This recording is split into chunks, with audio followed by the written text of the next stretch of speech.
அனைவருக்கும் வணக்கம். சற்றம் கிடைத்த முக்கிய அறிவிப்பின்படி தமிழகத்தில் நாளை நாட்கள் மார்ச் மாதம் 2ஆம் தேதி பல்வேறு மாவட்டங்களுக்கு கனமழை எச்சரிக்கை கொடுக்கப்பட்டனர். குறிப்பாக எந்த மாவட்டங்கள் கனமழை பெய்யக்கூடும், என்ன முக்கியமான அறிவிப்புகள் எல்லாமே இப்போ நம்ம பிரீஃபாக பார்க்கலாம். மறக்காம ஸ்கிப் பண்ணாம பாருங்க. உங்களுக்கு கனமழை எச்சரிக்கை பற்றி பல்வேறு முக்கிய அறிவிப்புகள் உடனுக்குடன் துல்லியமாக தெரிந்து கொள்ள நம்மளோட சேனலை கீழே இருக்க ரெக்க பட்டனை கிளிக் பண்ணி சப்ஸ்கிரைப் பண்ணிக்கோங்க. பக்கத்தில் பெல் பட்டனை கிளிக் பண்ணிக்கோங்க. இந்த வீடியோ உங்களுக்கு பிடிச்சிருந்தால் லைக் பண்ணுங்க. இப்போ வாங்க வீடியோக்குள் போகலாம்.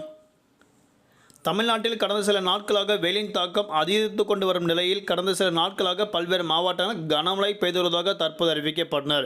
இது குறித்து வானிலை ஆய்வு இயக்குநர் வெளியிட்ட முக்கிய அறிவிப்பின்படி கிழக்கு இந்திய பெருங்கடல் மற்றும் ஆணையொட்டிய தென்மேற்கு வங்கடல் ஒரு வளிமண்டல கிழக்கு சுழற்சி நிலவுகிறது. இதன் காரணமாக தென் தமிழகத்தில் அநேக இடங்கள், வட தமிழகத்தில் குறிப்பிட்ட இடங்கள் என பல்வேறு மாவட்டங்களுக்கு மிதமான மழை பெய்து வருவதாக தற்போது அறிவிக்கப்பட்டனர்.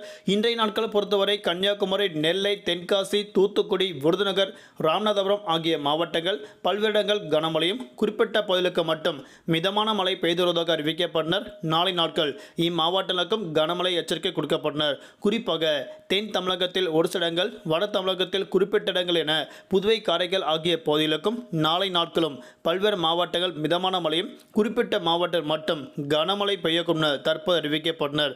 வரக்கூடிய மார்ச் மாதம் 3ஆம் தின அன்றைய நாட்களும் தமிழகத்தில் மிதமான மழை பெய்யக்கூடும்.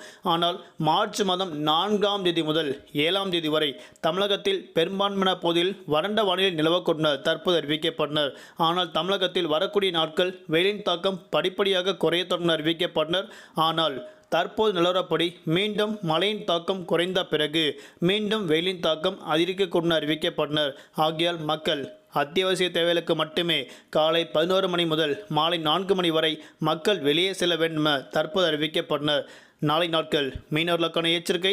தென் தமிழக கடலோர பகுதி, மன்னார் வளைகுடா, கன்னியாகுமரி கடலோர பகுதியில் சூறாவளி காற்று மணிக்கு 35 முதல் 45 கிலோமீட்டர் வேகத்தில் வீசுவதால் மீனவர்கள் அப்பகுதிக்கு மட்டும் நாளை நாட்கள் மீன்பிடிக்க செல்ல வேண்டாம் என தற்போது முக்கிய எச்சரிக்கை ஒன்று கொடுக்கப்பட்டனர்.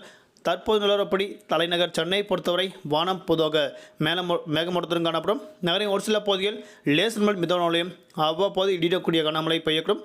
அதிகபட்ச வெப்பநிலையாக 35 முதல் குறைந்தபட்ச வெப்பநிலையாக 26 டிகிரி செல்சியஸ் வரை இருக்கக்கூடும் அறிவிக்கப்பட்டனர். நன்றி, வணக்கம்.